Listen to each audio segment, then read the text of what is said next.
Hi, my name is Stanley, and I represent Pacific Beach Surf Shop.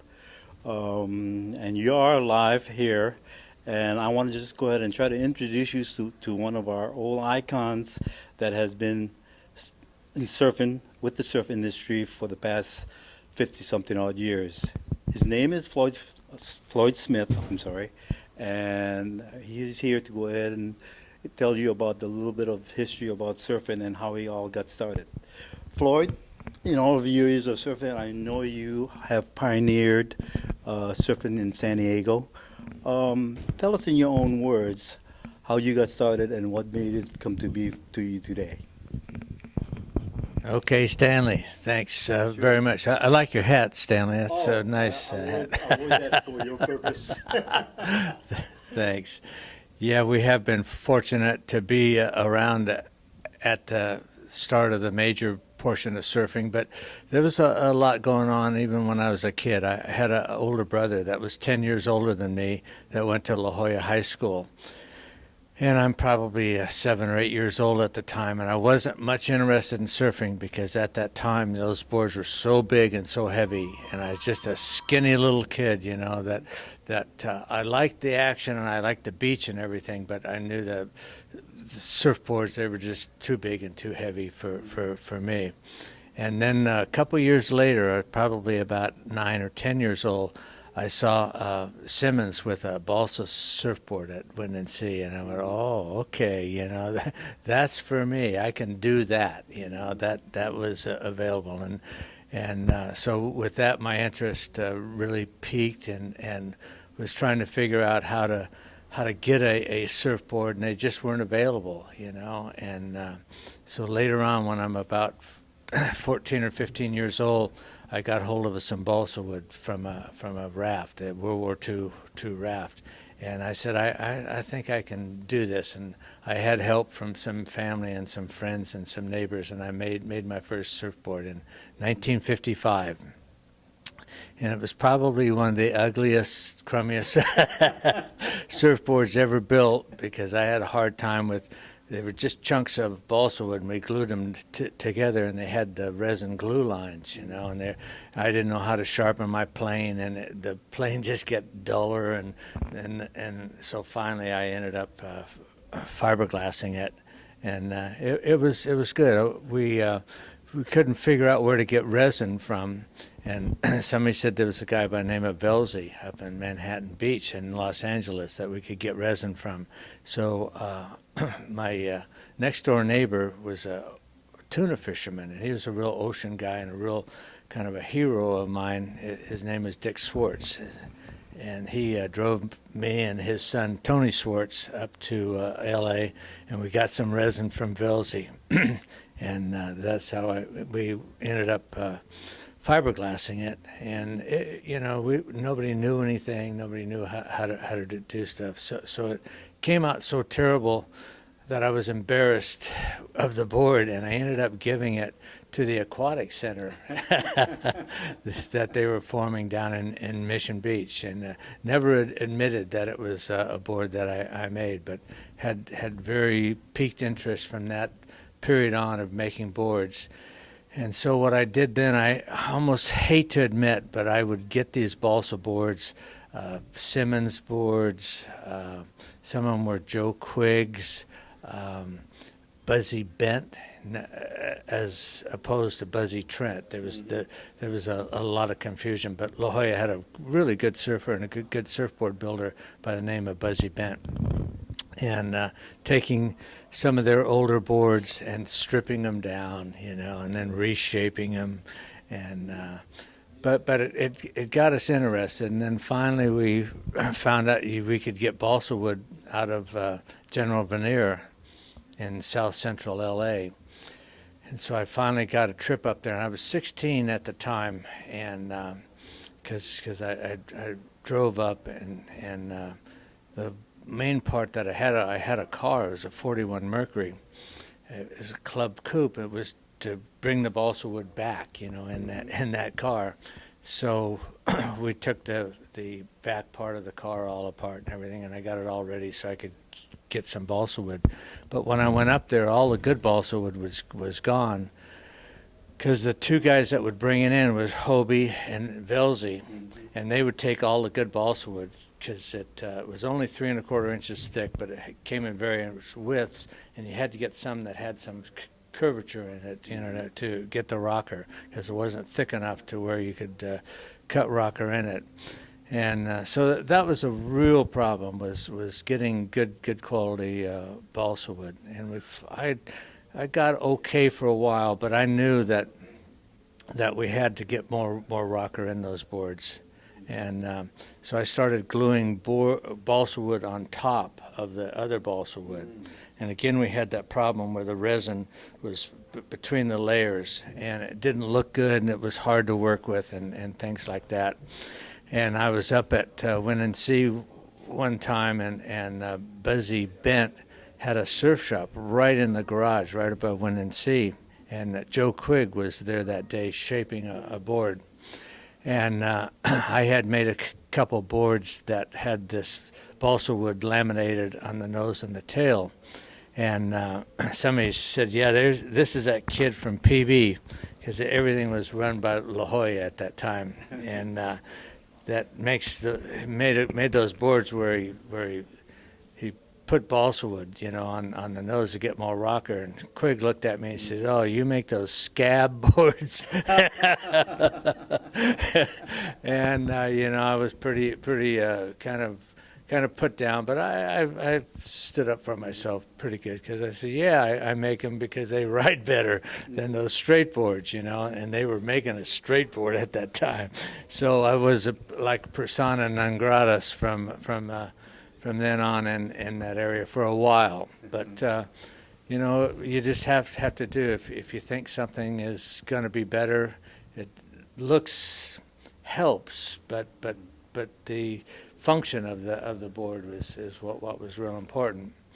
And then I started surfing with Larry Gordon, and his dad was a chemist.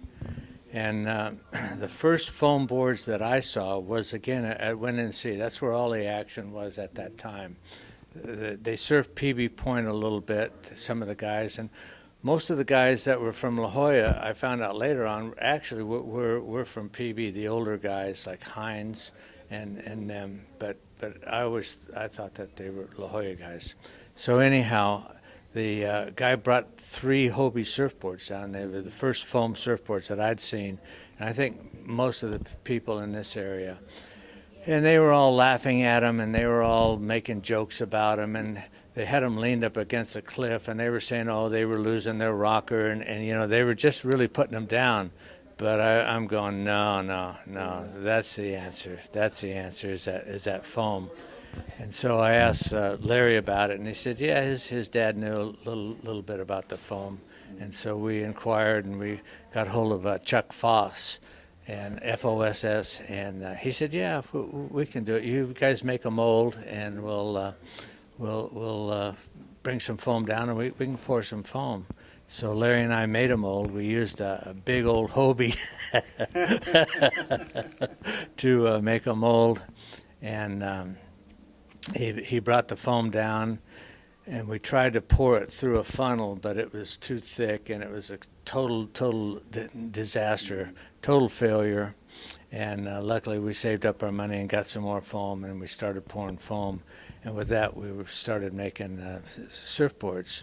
And one of the things that we did was original boards on the stringer, we would shape the board, and then we would route out where the stringer goes, and we would put fiberglass and resin in there. And actually, it really worked good. I mean, it protected the nose, protected the tail, but we kind of caved into pressure of doing it like everybody else and put the wood stringer in, and we only made about 50 of those boards. And I've never seen one. I don't know where they went. Oh. But our first 50 surfboards had the tough, durable fiberglass stringer. Oh, wow. And that was neat. I liked them. It was a little unorthodox, and we finally ended up making them normal. One of the guys that really encouraged us, you don't hear much about, his name was Andy Jones, and he came along and started making surfboards after Larry and I. made them in La Jolla. Larry and I were right on the border between PB and La Jolla, and some of our stickers said San Diego, and some of them said La Jolla at that time. But he made some real nice boards and probably did some of the best stringer work that I've ever seen. Later on, they did some not pretty fancy stringer works, but those were just inlays. Andy would put them all the way through the board, and it was good. And it really encouraged Larry and I to make our surfboards better. And we had a guy come along by the name of Grant Reynolds, who ended up running a fiberglass shop in L.A. for a number of years. But Grant really encouraged us to get better quality and just to make things better, to find out.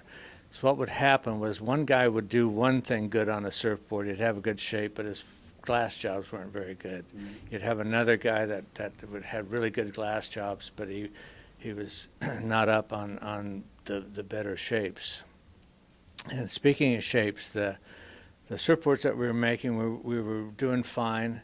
And we had two young guys that were working for us and shaping boards for us. One was Skip Fry, and the other one was Mike Henson. Mm-hmm. And Skip liked Velzy's style of boards, which basically had a wide point behind the center, which he called it the pig shape. And Henson liked the Hobie style, which was basically a parallel shape. And the parallel shape was good and had good speed and good stability and everything. But to turn it was just really hard, just really, really hard to turn that thing. You had to literally get way back on that tail and stomp on it and do that big old turn.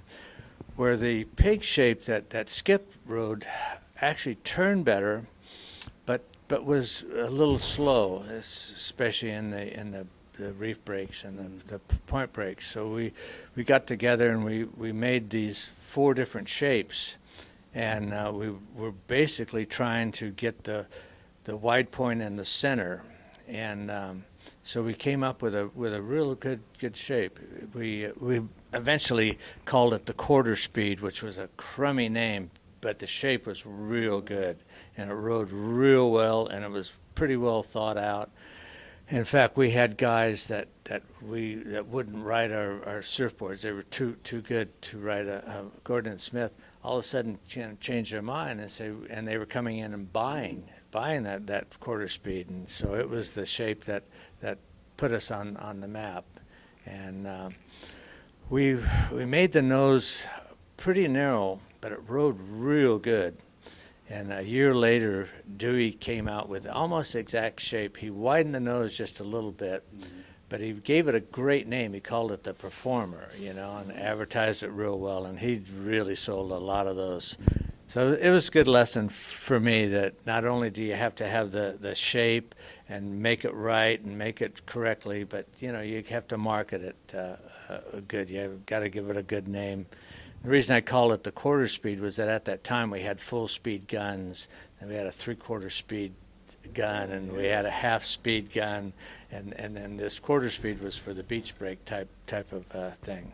So, it was a great shape, and it put Larry and I on the map. We started selling surfboards to anybody and everybody up and down the coast, and it worked out real well for us. Here you go, Steve. Thank you, Floyd. That was very, very interesting about the 50-something odd boards. I think that really stands out. And trying to figure out where did the 50 odd board go? Well, I can tell you for a fact, just through my experience, I think it's buried in a lot of houses underground over here. People that has been surfing here in San Diego probably has tucked it under the attic or somewhere around there, or in other people's homes as a memorabilia type of thing. And I would, for a fact, know that because I have some people that does have some of your older boards in the 50s, and it's quite a ideal thing. And I think what you said a lot about the redwood and balsa. Balsa, I know, was a very, very premium wood, and I grant you it was very, very hard to shape. And I know because I was in the surfboard industry myself, and being from the islands, I did surf a lot of your boards there, as a matter of fact, because all of the products and the latest inventions of surfing did eventually end up in the islands. And yeah, and through that means it's just kind of escalated in respects to where it all ended up in the islands. Um, Getting away from a little bit about the history of surfing, I know, but I wanted to ask you, you have in your history of experiences, could you tell us about some of the more memorable uh, encounters that you have while surfing all over the world? You probably surfed in Australia, you probably surfed in Mexico. I know definitely for sure you surfed in Hawaii. So, can you kind of elaborate on that a little bit there, Floyd? Good. Two things. One of them was in the mid 60s, we'd heard of a kid from Australia by the name of Bobby Brown that was surfing really well. And in fact, he was in the world titles in '64, and I think he came in fourth or fifth. And if you ever see film of that, look at the surfboard he's riding. It's just one of the worst surfboards you've ever seen. And for this young kid to do that well, I think that was Midget Fairley won that with Joey Cabell was in second. So he's surfing with the top surfers in the world. And so in '65, I decided to move to Australia, and I went, and all of the action was around the Sydney area of Australia, and most of it was north of the harbour. And but this Bobby Brown was south of the harbor, so I went down to talk to him and find out how good he was, if he could surf. And they were having a big contest at the time, and there was guys like Keithy Paul and Frank Latta, and these guys. That day I saw 5 surfers that would have ranked in the top 25 in the world just at this little beach in south of Australia. And this was before the Australians came on and came in the national picture. But I was very, very impressed with this Bobby Brown. But he told me that he couldn't. I offered to make him boards, and to really work with him because I thought he was one of the best surfers in the world. And he really thanked me for it. But he said that his friend, his mate, made his surfboards, and in Australia, once you have a mate, you don't give up on him. You're friends for life type of thing, and so it wouldn't be possible for him to ride my surfboards. And so that was kind of disappointing, but I ended up setting up a surfboard shop in his hometown anyhow. And we were friends, and I couldn't figure out why he hadn't gotten, like he was at the top level, but he hadn't gotten to the top level. And what it was that he was an apprentice carpenter, and he was working 40 hours a week. He was going to school 10 hours a week. And he had a girlfriend that lived down the coast, and he would go down there all the weekend. So he'd probably only surf 8 or 10 hours over the weekend type of thing. And with that, he was still one of the best surfers in the world. But luckily, a couple of years later, he walked into my shop and asked me if that offer was still there about him riding my surfboards. And he wanted to make surfboards. He wanted me to teach him how to shape. And he had just finished his carpentry. He was a journeyman carpenter, and he had a friend with him. And with this, the funniest thing of all is that his friend was named Bobby Brown too. And they both wanted to become shapers, and if I did it, I had to do it with both of them. And so one of them was blonde. That was blonde Bobby Brown, and then the Bobby Brown that was the world's best surfer was we called him Brown Bobby Brown.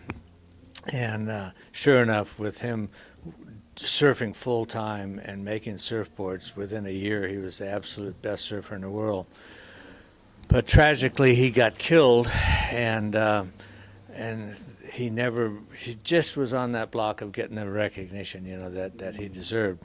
So this year we're going back down to Australia, and they're having a festival to honor his ability and to bring out the light, that he was at that time. That year that he surfed, he was the best surfer in the world. It was just unbelievable, and it was a real great thing to be around that and all the energy. And it was sad to lose him, but we're going to honor him and go from there. So hopefully you'll see a fair amount of stuff on Bobby Brown in this coming year.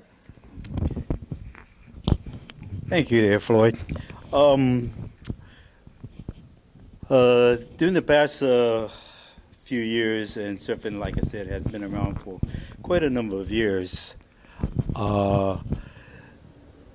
In your own words, Floyd, what do you think, with all the advanced technology that we have in today's market, as far as building surfboards, making different designs, excelling to the highest level, as far as where does this thing all end? How I mean, you can keep on going and going, and what is the next step? If you could give us an idea of what do you think, where it all will end. Oh, great.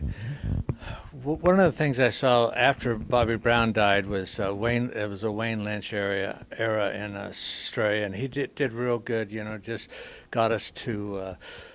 We were doing the small boards at the time, and I think Jerry Lopez just did a fantastic job at pipeline. Just making that bottom turn and staying in tight. And then Lynch did real well. One of the things that I don't think got really recognized was that Taj Burrows, also from Australia. He started that skating, and I've never heard anybody explain it, but basically that's what he was doing. It was he was skating on top of the wave, and for a long time was definitely the best surfer in the world.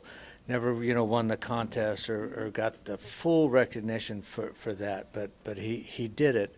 And now I've seen that in the regular small waves that all of us normally surf.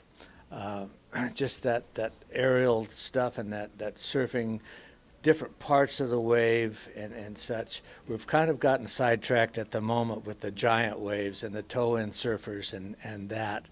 But I think that's what will happen, is that they're just going to be able to keep harnessing that energy, and we're going to get longer rides and better rides. And I enjoy it. I just absolutely love to see the guys surf now. I'll even just go down the ocean, and you'll catch that guy that's real good. That's just getting the best.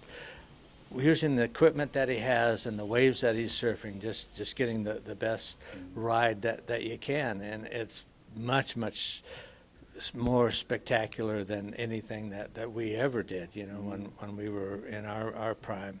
And I see that. I see him.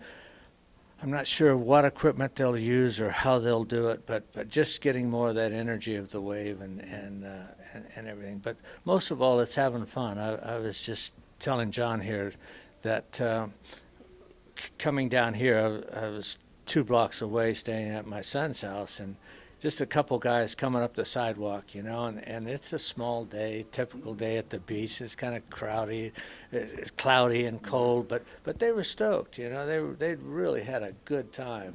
And just that enjoyment of surfing and riding waves. And as Skip was the first one to put it to me, it's the glide, I often wondered exactly what it was, but if you think about it, when you catch a good wave, there's no sound, you don't hear anything. It's just that glide, and there's nothing else like it. We used to ride ice blocks down this big steep grassy hill at Presidio Park. And that was neat, but it was kind of dangerous. You'd fall off that ice block, and this ice block would keep going. Could have probably killed somebody. But surfing isn't like that. You fall off and you get your board. And by the way, Stanley, I've never used a leash in my life. So Yeah. we're still in the water. Just. It gets harder every year. It's a cruel sport, that surfing. It doesn't let you get away with anything. and I know I should be exercising more and doing more, but it's still fun. And that glide for me on that 2-foot wave is as good and as much fun as any wave that I've ever caught. And I think the best surfing I've ever done was when I was in Australia. And there's a place called Green Island that is just a really spot. I've never seen much of it in films, but it's a great place to surf. That's probably got to be one of the best hidden spots for now, anyway, until everybody gets word of this interview. Thanks again for sharing that with us, Floyd. And I know with the ever increasing popularity of surfing, I think in the long run, it can go all the way out to oblivion, and it just can keep on going, because for the love of surfing, I sincerely believe that is you and Mother Nature all by yourself. And how Floyd described it is just being able to get that glide, you and Mother Nature hand in hand. And that is the best way to describe surfing. I know that you're kind of semi-retired, aren't you? Yes, I am. I've been in construction for the last 20 years up in Northern California. Still making at least a surfboard a month, probably a couple a month. And at the moment, my goal is to make the most beautiful surfboard ever made, Stanley. And hopefully going to do it out of solid redwood with a couple unique stringer and design. Excuse me, yeah, I was going to get to that. What was going to be your latest projects? And I know because you are one person that never sits idle. You got to keep on going, because if you don't keep on going, your wife will probably kick you out of the house, and you will probably end up like everybody else in a garage shaping boards. So let's keep it going, and explain to me about how this little design is going to enhance your ability to go ahead and get further the shape of these old-time boards. Okay. Yeah, the idea that we have at the moment is if you make it out of solid redwood, which will look beautiful, then we'll have to cut it apart and then chamber everything out just to get the weight halfway decent. But that's basically what we're after. I've made about 8 or 10 wood boards last year, mainly balsa, with some fancy stringer work, and kind of a lot like what Dale Vilsey had been doing in his last days. And but I have this idea for the board, and I'm kind of want to throw the grommet out there to other guys. Let's just really try to make some really beautiful wooden surfboards. Thank you. Yeah, well, that kind of concludes our interview with Floyd Smith. And in ending, I would like to say, Floyd, thank you very, very much. You have probably brought back a lot of Stoke. If anybody was to be listening to this blog, you know how everything was then, and through this means of our interview, you know what it is now. Stay with the Stoke, everybody, and thank you very, very much. I'll turn you one more time over to Floyd. I'd just like to I'd like to thank Hawaii and Hawaiians for instigating all of this, and just the aloha that is there, and just what a neat thing. There's been things up and forth and back and down, but the Hawaiian influence has just been the major part in my life, and I just really want to thank Hawaii for what it's done. Thank you again, Floyd. That has really made me proud of me being a heritage and born and raised in the islands. Thank you very much, and I appreciate everything that you've done to help the industry out. All right, Stanley. All right.